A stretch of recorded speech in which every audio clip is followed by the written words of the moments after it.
Everyone, सरल academy में आपका स्वागत है। उम्मीद करती हूँ आप सब बढ़िया है। और लास्ट लेक्चर जो कि हमने बिंदु आवेश के लिए विद्युत क्षेत्र की तीव्रता कवर किया था वो आप देख के आए हैं, क्योंकि आज उसी के आगे हम एक इम्पोर्टेंट लेक्चर कवर कर रहे हैं। 4 नंबर का ये क्वेश्चन आता है और अभी के एग्जाम में पूछा भी गया था। विद्युत द्विध्रुव की अक्षीय स्थिति या विद्युत द्विध्रुव के कारण अक्षीय स्थिति में तीव्रता का सूत्र। हाँ मैडम, ये होता क्या, हमको कच्चू पल्ले नहीं पड़ा है ना। तो देखो, कोई भी जो द्विध्रुव होता है, जैसे कि यहाँ पे हमारे पास एक द्विध्रुव है ए बी। द्विध्रुव कब बना? जब इस पर दो अलग अलग आवेश थे, लेकिन दोनों के परिमाण कैसे थे? समान, और दोनों के बीच की दूरी थी कुछ मीटर, यानी कि 2 मीटर। ठीक है, अब ये जो द्विध्रुव है ना, इस द्विध्रुव के कारण हम तीव्रता निकालेंगे। जैसा कि आप सबको पता है, हमने लास्ट लेक्चर में किसी बिंदु आवेश यानी कि सिंगल आवेश के कारण इससे कुछ दूरी पर विद्युत क्षेत्र में ही तीव्रता की गणना की थी, जिसे हमने बिंदु आवेश के लिए तीव्रता कहा था। और इसका जो फॉर्मूला आया था बेटा, E बराबर 1/4 पाई epsilon not Q upon R square, और तीव्रता का मात्रक क्या होता है? वोल्ट।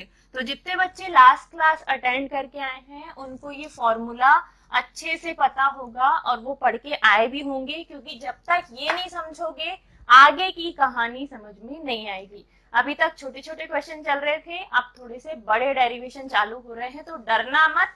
बहुत आसान है, बहुत अच्छे से मैं आपको समझाऊंगी। समझ में आने के बाद आपके लिए होमवर्क रहेगा कि इसकी प्रैक्टिस करोगे, 3-4 बार लिख लिख के देखोगे, आपको बहुत अच्छे से याद हो जाएगा। ठीक है, तो ऐसा कुछ बहुत अलग हम नहीं करने वाले। डेरिवेशन है, फिजिक्स में डेरिवेशन होते हैं, वही हमें निकालना है।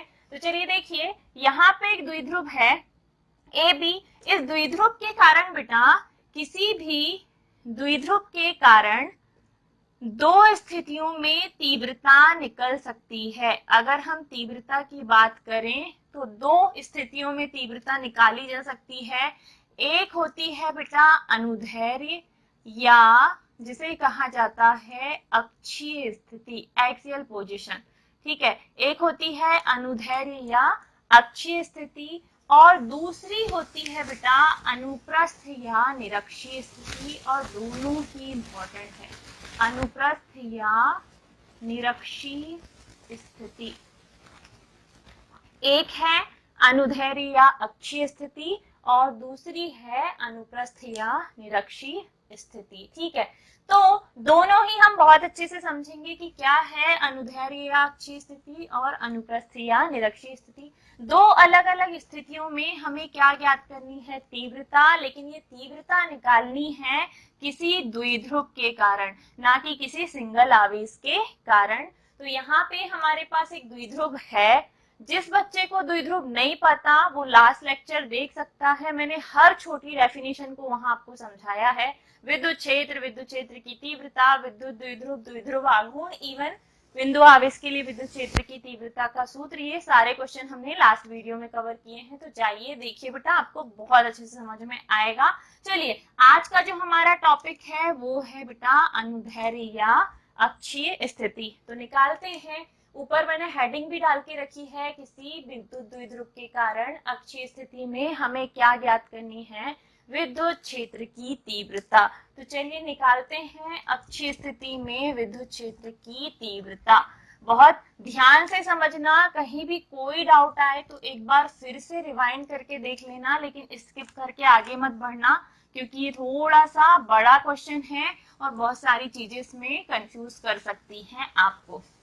ठीक है, विद्युत द्विध्रुव की अक्षीय स्थिति में तीव्रता का सूत्र, विद्युत क्षेत्र की तीव्रता का सूत्र हमें निकालना है बेटा। देखो, मान लो ए बी एक विद्युत द्विध्रुव है, ये ए बी है, ये एक विद्युत द्विध्रुव है। द्विध्रुव क्यों है? क्योंकि बिंदु ए जो है इस पर -q आवेश है और बिंदु बी जो है इस पर +q आवेश है। दो अलग अलग प्रकृति के आवेश यहाँ पर रखे हुए हैं, तब हम इसे क्या कहते हैं? द्विध्रुव।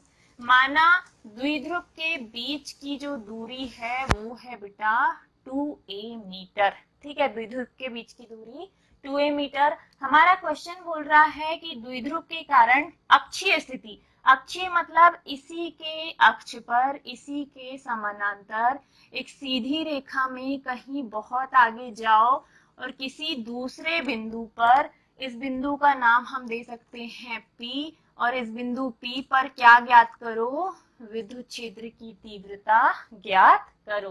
तो हम क्या करते हैं, ए बी द्विध्रुव है जो है, इसके मध्य बिंदु O से अक्षीय स्थिति, मतलब अब डिस्टेंस कैसे दिखाएं, तो हम ऊपर से एक डिस्टेंस ले रहे हैं, अक्षीय स्थिति में कुछ दूरी पर एक अन्य बिंदु मान रहे हैं और इस बिंदु का नाम दे दे रहे हैं बेटा P।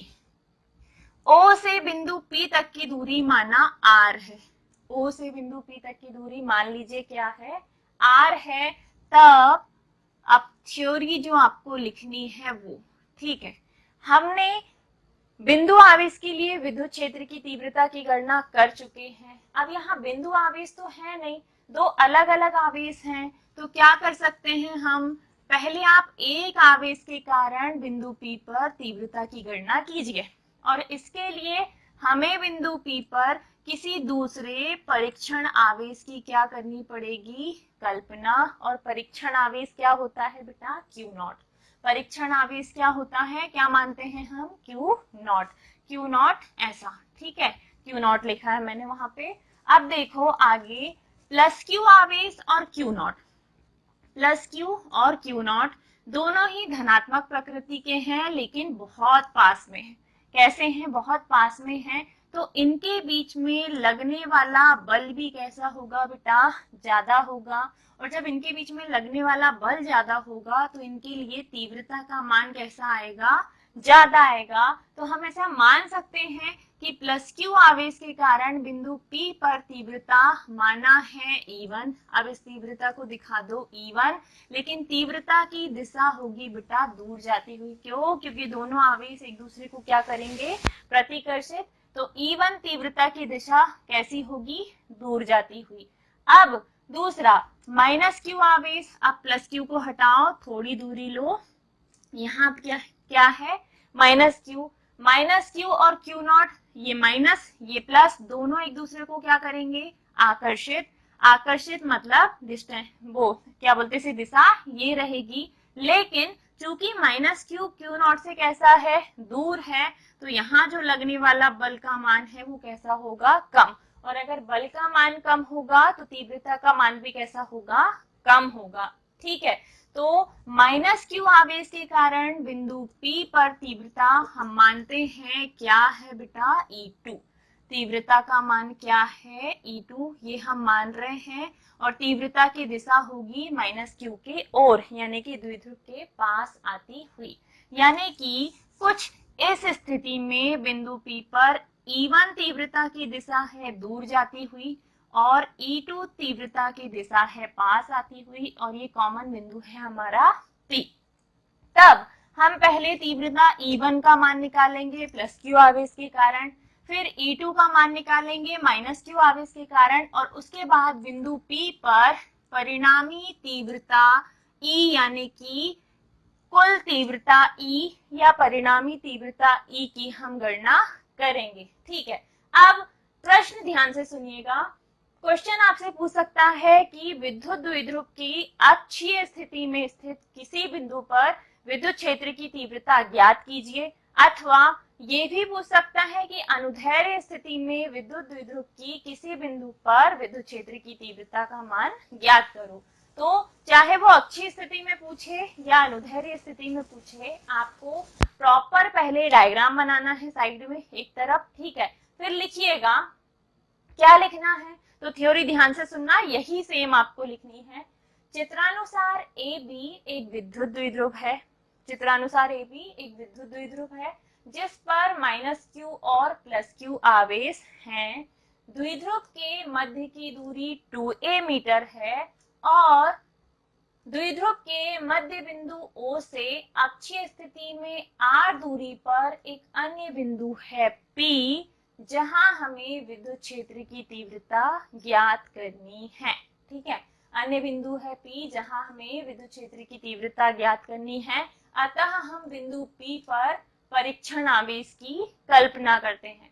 जब तक यहाँ आवेश नहीं होगा, इस आवेश और इस आवेश के बीच में कोई बल नहीं लगेगा, और अगर बल नहीं लगेगा तो दोनों आवेशों के कारण अलग अलग हम बिंदु P पर तीव्रता ज्ञात नहीं कर पाएंगे। ठीक है, तो हमने कहाँ तक बोला था, बिंदु P पर परीक्षण आवेश Q0 की कल्पना करते हैं। तब किस आवेश के कारण बेटा, सबसे पहला आवेश कौन सा है, प्लस Q आवेश। ठीक है, प्लस Q आवेश के कारण किस पर, बिंदु P पर तीव्रता।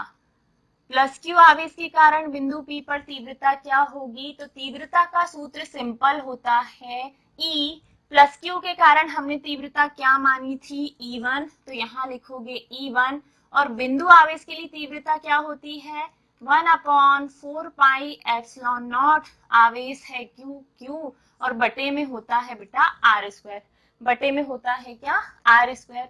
लेकिन मुझे बताओ, यहाँ जो R है वो एक आवेश से परीक्षण आवेश तक की दूरी है, यानी कि बिंदु आवेश से परीक्षण आवेश तक की दूरी। यहाँ पे बिंदु आवेश क्या है हमारा, प्लस Q, परीक्षण आवेश क्या है Q0, प्लस Q से Q0 तक की दूरी।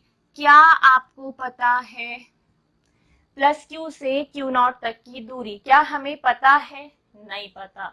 हमें प्लस Q से Q0 तक की दूरी निकालनी पड़ेगी, और निकालने के लिए आप ध्यान से देखो, A से O तक की दूरी होती है बेटा A, O से B तक की दूरी भी होती है A, और A को मिलाकर AB के बीच की दूरी हम क्या बोलते हैं, 2A। ठीक है, मतलब O से लेके B तक का हिस्सा, O से लेके B तक का हिस्सा है A, जबकि O से लेके P तक का हिस्सा है R, और हमें ये छोटा वाला हिस्सा चाहिए। तो क्या करोगे, इस बड़े वाले हिस्से में से इस छोटे हिस्से को काट दो। कहने का मतलब बड़ा हिस्सा R, छोटा हिस्सा A, इसे काट दो मतलब घटा दो। तो घटाने के बाद जो भी मान प्राप्त होगा वही होगा किसका मान, BP का मान। तो यहाँ पे BP का मान आएगा बेटा R माइनस A। क्या आ जाएगा, R माइनस A।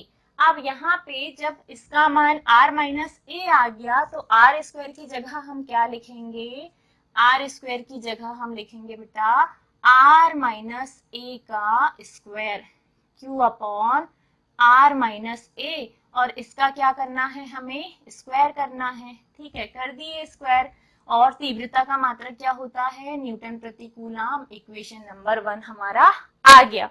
ठीक है, इक्वेशन नंबर 1 हमारा आ गया। अब कौन से आवेश के कारण निकालेंगे हम, माइनस Q आवेश के कारण बिंदु P पर तीव्रता। तो निकालो फिर से, किस आवेश के कारण, माइनस Q आवेश के कारण बिंदु P पर तीव्रता, माइनस Q आवेश के कारण बिंदु P पर तीव्रता। अब ये माइनस Q आवेश है, ये बिंदु P है, और तीव्रता क्या माने हैं हमने माइनस Q के कारण, E2 बराबर 1/4 पाई epsilon not, Q upon R² की जगह A से लेके P तक की दूरी क्या होगी बेटा, AP, और AP का क्या हो जाएगा, स्क्वायर। AP का क्या हो जाएगा, स्क्वायर। यहाँ पे जो तीव्रता की दिशा है, यहाँ पे जो तीव्रता की दिशा है ना, वो दिशा क्या है, प्लस Q के लिए तीव्रता की दिशा क्या है, B से P की ओर, B से P की ओर, मतलब दूर जाती हुई। जबकि AP के लिए तीव्रता की दिशा क्या है, पास आती हुई, P से A की ओर, P से A की ओर। एक तरफ तीव्रता की दिशा है दूर जाती हुई, दूसरी तरफ तीव्रता की दिशा है पास आती हुई, क्योंकि दोनों आवेशों की प्रकृति अलग अलग है। अब मुझे बताइए एपी का मान हमें पता है क्या? नहीं पता। ये है एपी, हमें चाहिए बेटा एपी का मान, तो ये लिखो यहाँ पे, ये पूरा है क्या? एपी। ठीक है, अब एपी में कुछ हिस्सा हमें पता है, ये पूरा हिस्सा आर, ये छोटा हिस्सा ए, आर प्लस ए कर दो तो हमें एपी का मान मिल जाएगा। आर में ए को जोड़ दो तो एपी का मान मिल जाएगा। तो यहाँ पे E2 का मान क्या हो जाएगा? E2 बराबर 1/4 पाई एप्सिलॉन नॉट Q बटे में AP स्क्वायर की जगह क्या आ जाएगा? R प्लस A का स्क्वायर। तीव्रता में चिन्ह नहीं लेते, आवेशों के चिन्ह नहीं लेते, वो जितनी भी तीव्रता है प्लस क्यू के कारण माइनस क्यू के कारण आ जाती है, लेकिन जब हम विभव निकालते हैं तो चिन्ह लेना होता है, क्योंकि ऋण आवेश ऋण विभव के लिए, धन आवेश धन विभव के लिए वहां चिन्ह आपको लेना पड़ेगा विभव वाले चैप्टर में, लेकिन तीव्रता वाले चैप्टर में आपको प्लस क्यू या माइनस क्यू लिखने की जरूरत नहीं है। सिंपली हमें बल बताना है कितना लग रहा है और बल के अनुसार फिर क्या बतानी है? तीव्रता। तो ये था इक्वेशन नंबर 1 और ये है इक्वेशन नंबर 2। 1 और 2 हमारे आ गए। अब क्या करना है? जब समीकरण 1 और 2 आ जाए तो दोनों समीकरणों को ध्यान से देखिए। समीकरण 1 और 2 से स्पष्ट है कि दोनों तीव्रताओं के परिमाण कैसे हैं बेटा? अलग अलग। परिमाण कैसे हैं? अलग अलग। और इनकी दिशाएं भी परस्पर कैसी हैं? विपरीत। एक की दिशा दूर जाती हुई, दूसरे की दिशा भी दूर, ठीक है, एक दूसरे के विपरीत। तो चित्र से स्पष्ट है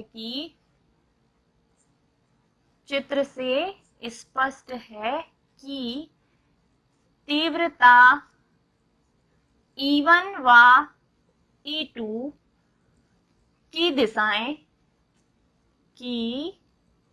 दिशाएं परस्पर विपरीत हैं, दिशाएं परस्पर विपरीत हैं, किंतु E1 का मान ज्यादा है किससे? E2 से। क्यों? E1 ज्यादा पास में है, ये प्लस क्यू क्यू नॉट की बीच की दूरी कम है, बल का मान ज्यादा तो E1 का मान भी ज्यादा। E2 माइनस क्यू और क्यू नॉट के बीच की दूरी ज्यादा है, तो फिर तीव्रता का मान भी कैसा होगा? कम होगा, क्योंकि बल कम लगेगा। तो हम कह सकते हैं E1 बड़ा है E2 से, तब बिंदु P पर परिणामी तीव्रता, बिंदु P पर परिणामी तीव्रता। अब अगर आपको बेटा बिंदु P पर परिणामी तीव्रता चाहिए ना, मतलब E का मान चाहिए, तो जो बड़ी वाली तीव्रता है उसमें से छोटी वाली तीव्रता को घटा दो। कहने का मतलब E का मान चाहिए तो E1 में से E2 को घटा दो। E1 और E2 के मान हम ऊपर निकाल चुके हैं समीकरण 1 और 2 में। तो समीकरण 1 और 2 से E1 और E2 के मान रखिए। E बराबर, E1 का मान क्या है? 1/4 पाई एप्सिलॉन नॉट, आगे क्या है बेटा? Q बटे में क्या है? R माइनस A का स्क्वायर, R माइनस A का स्क्वायर, बीच में क्या है बेटा? माइनस। E2 का मान क्या है? 1/4 पाई एप्सिलॉन नॉट Q के बटे में R प्लस A का स्क्वायर। ठीक है, दोनों तरफ हमने तीव्रता के मान लिख दिए। अब देखो कुछ चीजें कॉमन निकल सकती हैं, जैसे 1/4 पाई एप्सिलॉन नॉट दोनों तरफ है, कॉमन आ जाएगा। कॉमन क्यों निकाल रहे? देखो, एक तरफ तीव्रता में नीचे दूरी माइनस में है और एक तरफ प्लस में है। अगर ये दोनों प्लस माइनस के चिन्ह सेम रहते और ये धन में आया है और ये ऋण में, तो पूरा कैंसिल हो जाता, लेकिन यहाँ पे इस एक मान ने इस पूरे इक्वेशन को अलग अलग कर दिया, इसीलिए जो चीजें सिमिलर दिख रही हैं दोनों तरफ उसको ले लीजिए कॉमन। ठीक है, जो चीजें सिमिलर दिख रही है उसको हम ले लेते हैं कॉमन। तो आप इससे कॉमन लो, क्या करोगे? E बराबर, दोनों तरफ Q है तो Q आ गया बेटा कॉमन, दोनों तरफ 4 पाई एप्सिलॉन नॉट है तो ये भी आ गया कॉमन। ब्रैकेट के अंदर क्या बचेगा? तो यहाँ बचेगा 1/4 r माइनस a का स्क्वायर, बीच में क्या है माइनस है, यहाँ क्या बचेगा 1 अपॉन r प्लस a का स्क्वायर ब्रैकेट क्लोज। दोनों तरफ की चीजें आ गई, अंदर जो बची हुई है जो कॉमन निकल सकता था उसको हमने कॉमन निकाल लिया। अब क्या करें, तो देखो इसका हम एलसीएम लेंगे, एलसीएम लोगे तो क्या आएगा, एलसीएम लेंगे तो ये पूरा नीचे इनटू में आ जाएगा, r माइनस a का स्क्वायर और इधर है r प्लस a का स्क्वायर।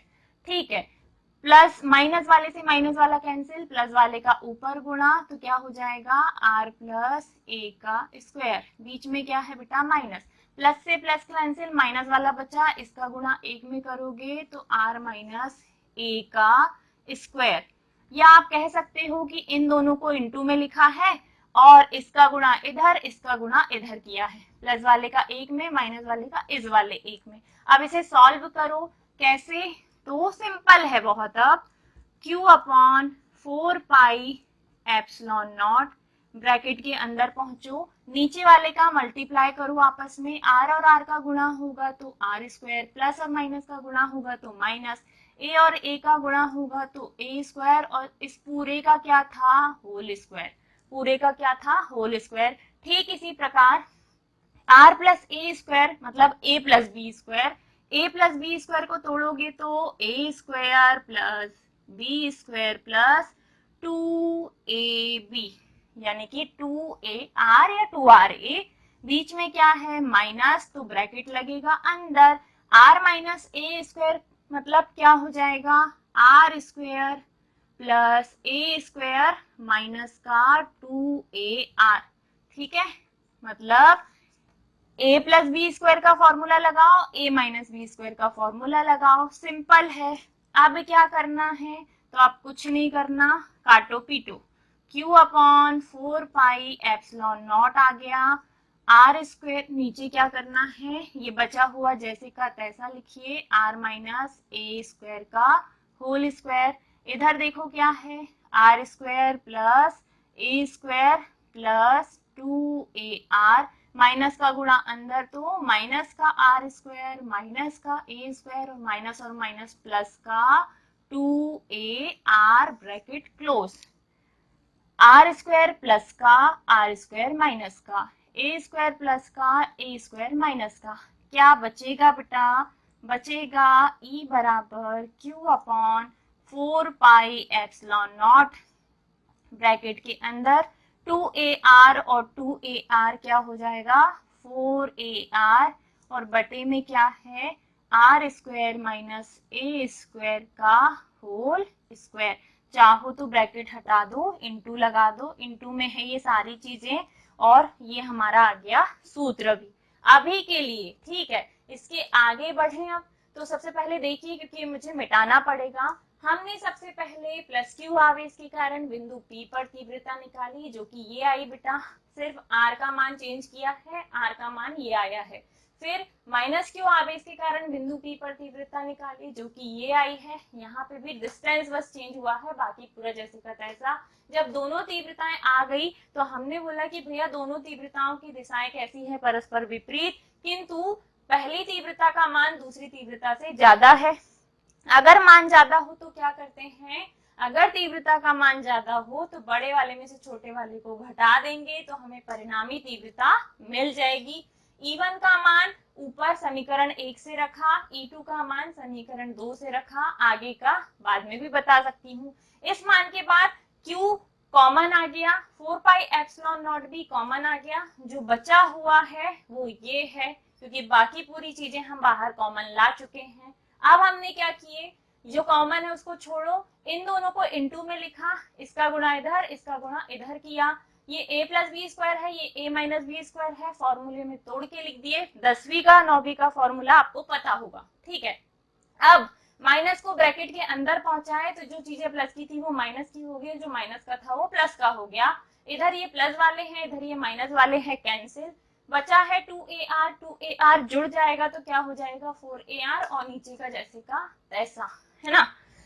हाँ, थक गई मैडम। अब बढ़ते हैं इसके आगे। अगर आप लोग यहाँ तक पहुंच चुके हैं तो प्लीज बेटा थोड़ा सा ना मैडम को भी सपोर्ट कर दो। वीडियो को अगर लाइक नहीं किया है तो बिना बोले लाइक कर दिया करो, हमें थोड़ा सा मोटिवेशन मिलता है। लाइक करने के पैसे नहीं लगते। शेयर नहीं किया है अपने दोस्तों को तो शेयर भी कर दो, ज्यादा व्यूज आएंगे तो आपको भी थोड़ा सा अच्छा लगेगा देखने में कि हम जिस एकेडमी के स्टूडेंट है कम से कम वो धीरे धीरे पॉपुलर हो रही है ना।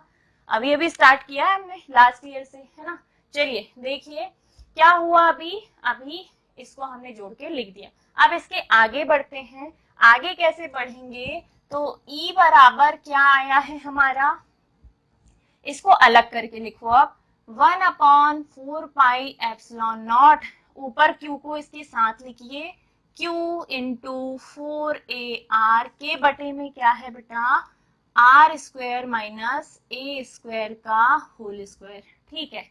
अब चूंकि हम जानते हैं कोई एक आवेश और आवेशों के बीच की दूरी के गुणनफल को द्विध्रुव आघूर्ण कहते हैं। तो अगर कोई एक आवेश हो लेकिन दूरी को दोगुना कर दे तो द्विध्रुव आघूर्ण भी दोगुना हो जाएगा। मतलब Q और 4a को मिलाकर बन गया क्या, 2 रो। तो E बराबर आ जाएगा 1/4πε0, ऊपर आ गया बेटा 2 रो, ठीक है, इनटू में है क्या R और बटे में है क्या r square minus a square का होल स्क्वायर। ठीक है। अब होल स्क्वायर को आप चाहे तो तोड़ के भी लिख सकते हैं, ए स्क्वायर माइनस बी स्क्वायर दिख रहा है यहाँ पे, ठीक है। तो इसको भी अब हम तोड़ के लिख सकते हैं, कैसे तो मैं बताती हूँ, कोई दिक्कत नहीं। यहाँ तक हम पहुंच गए, कहाँ तक पहुंचे बेटा, Q इंटू 4a बराबर आ गया 2 रो, इंटू में है R बटे में है r square minus a square का होल स्क्वायर। अब हम लगाएंगे यहाँ कंडीशन, ठीक है। अब हम लगाएंगे यहाँ कंडीशन, क्या कंडीशन, यदि द्विध्रुव, ये जो ए भी दिख रहा है ना वो R से बहुत छोटा हो तब, बहुत छोटा हो तब, जैसा कि डायग्राम में दिख भी रहा है द्विध्रुव छोटा है और जो दूरी r है वो बहुत बड़ी है। मतलब द्विध्रुव से बिंदु P जो है वो बहुत दूर हो, मतलब r का मान ज्यादा हो और a का मान बहुत कम हो, तो r स्क्वायर का भी मान बहुत ज्यादा होगा a स्क्वायर से, तब a स्क्वायर की हम उपेक्षा कर सकते हैं, मतलब उसका मान नगण्य मान सकते हैं बेटा। a स्क्वायर की उपेक्षा करने का मतलब होता है उसका मान नगण्य कर देना। इसको नाम दे देना समीकरण नंबर 3 और लिखना समीकरण 3 से। समीकरण 3 क्या है, E बराबर 1/4πε0, ऊपर है बेटा 2 रो, इंटू में r बटे में आर स्क्वायर माइनस ए की उपेक्षा करनी, मतलब उसका मान नगण्य कर देना। नगण्य मतलब हटाना है आपको, लेकिन समझ में आ जाए इसलिए मैं 0 लिख रही हूँ ताकि बाद में आप कंफ्यूज ना हो। और इसका क्या है, होल स्क्वायर। अब इसको सॉल्व करके लिख दो, E बराबर 1/4πε0, ऊपर है 2 रो r बटे में आर स्क्वायर का होल स्क्वायर, मतलब घात का कितना हो जाएगा 4 गुना, 2 दूनी 4, तो r की घात कितनी हो गई 4, एक r से एक r काट दोगे तो कितने r बचेंगे 3, मतलब 4πε0, ऊपर है 2 रो और बटे में है r की घात 3। तीव्रता है तो तीव्रता का मात्रक क्या होता है बेटा, न्यूटन प्रति कूलम। यही अक्षीय स्थिति में विद्युत क्षेत्र की तीव्रता का सूत्र है। ये जो आया है 1/4πε0 2 रो अपॉन आर क्यू, मात्रक है न्यूटन प्रति कूलम। ये जो सूत्र निकल के आया है यही है अक्षीय स्थिति में तीव्रता का सूत्र। यहाँ तक मैंने बता दिया था, इसके बाद हमने कुछ नहीं किया, इसको थोड़ा सा अलग करके लिख दिया, या ऐसे भी रहने देते तो कोई दिक्कत नहीं। हम जानते हैं कोई एक आवेश और उनके बीच की दूरी का गुणनफल द्विध्रुव आघूर्ण होता है, लास्ट लेक्चर में बताया है। तो दूरी को दोगुना कर दो तो आघूर्ण भी दोगुना हो जाएगा, जो कि हमें दिख रहा है यहाँ Q इंटू 4a है, उसकी जगह हम 2 रो लिखेंगे, इंटू में है r बटे में जैसे का तैसा। इस इक्वेशन में अब हम मानते हैं कि यदि इस द्विध्रुव से ये जो बिंदु P है वो बहुत दूर स्थित है, तब r का मान बहुत ज्यादा होगा, a का मान बहुत कम होगा, और अगर r का मान ज्यादा होगा तो r स्क्वायर का मान भी ज्यादा होगा और a स्क्वायर का मान बहुत कम होगा। जिसका मान कम होगा उसकी अपेक्षा करने का मतलब उसको नगण्य मानना, नगण्य मान के जीरो करने की जरूरत नहीं, तुरंत हटा देना। अब आर स्क्वायर का होल स्क्वायर है, आर स्क्वायर होल स्क्वायर मतलब मल्टीप्लाई किया, आर की घात 4, एक आर से एक आर कैंसिल, तो बचे 3, जो आया है वही है बेटा अक्षीय स्थिति में तीव्रता का सूत्र। आई होप आपको समझ में आया होगा अच्छे से। इफ अगर आपको अच्छा लगा है, क्वेश्चन समझ में आ गया, 4 मार्किंग क्वेश्चन है, इंपॉर्टेंट है, वही चीजें कर करके आप भी बोर हो जाते हो, हम जानते हैं, लेकिन पढ़ाई है, करनी पड़ेगी। नेक्स्ट ईयर 2026 के बोर्ड में अगर हमें अच्छा स्कोर करना है तो क्या करना है, खूब अच्छे से पढ़ाई करनी है, रेगुलर कंसिस्टेंसी के साथ, पूरी ईमानदारी के साथ, पूरे डेडिकेशन के साथ। तो अगले लेक्चर में मैं कवर करूंगी इसी की निरक्षीय स्थिति, ठीक है, द्विध्रुव की निरक्षीय स्थिति, इससे ज्यादा डिफिकल्ट है, तो उसके लिए एक काम आपको करके आना है कि जो पढ़ाया उसको अच्छे से याद करके आना, खूब अच्छे से पढ़ना, ताकि ये बनने लग जाए तो निरक्षीय स्थिति भी आपको समझ में आ जाएगी। मिलते हैं अगले वीडियो में अगले लेक्चर के साथ। जो कोई भी बच्चा हमें फाइनेंशियली भी हेल्प करना चाहता है तो बेटा हम बीच बीच में क्यूआर देते रहते हैं, आप हमें सपोर्ट कर सकते हैं ताकि हम थोड़ा सा और इम्प्रूवमेंट लाएं, थोड़ी सी टीम को एक्सपेंड करें, या कुछ कुछ गैजेट्स ही ऐसे लाएं कि आपको लाइव लेक्चर दे सके, है ना। अभी लाइव पॉसिबल नहीं हो पा रहा है क्योंकि उसके लिए हमें बहुत सारी चीजें करनी पड़ेंगी और it's take time, money and effort. तो ठीक है, जैसा भी है आप जैसे भी चाहे सपोर्ट कर सकते हैं, फाइनेंशियली, मोटिवेशनली, शेयर करके, लाइक करके, सब्सक्राइब करके, जो आप कर सकते हो करो, स्टोरी लगाओ, बताओ अपने दोस्तों को कि सरल एकेडमी पे मैडम और सर दोनों हमको बहुत अच्छे से तीनों सब्जेक्ट कवर कर रहे हैं, specially MP board, UP board और जो सीजी बोर्ड वाले बच्चे हैं उनके लिए तो ये है ही, ठीक है। मिलते हैं अगले वीडियो में, तब तक के लिए बाय बाय, ख्याल रखिए अपना, टेक केयर, राधे राधे।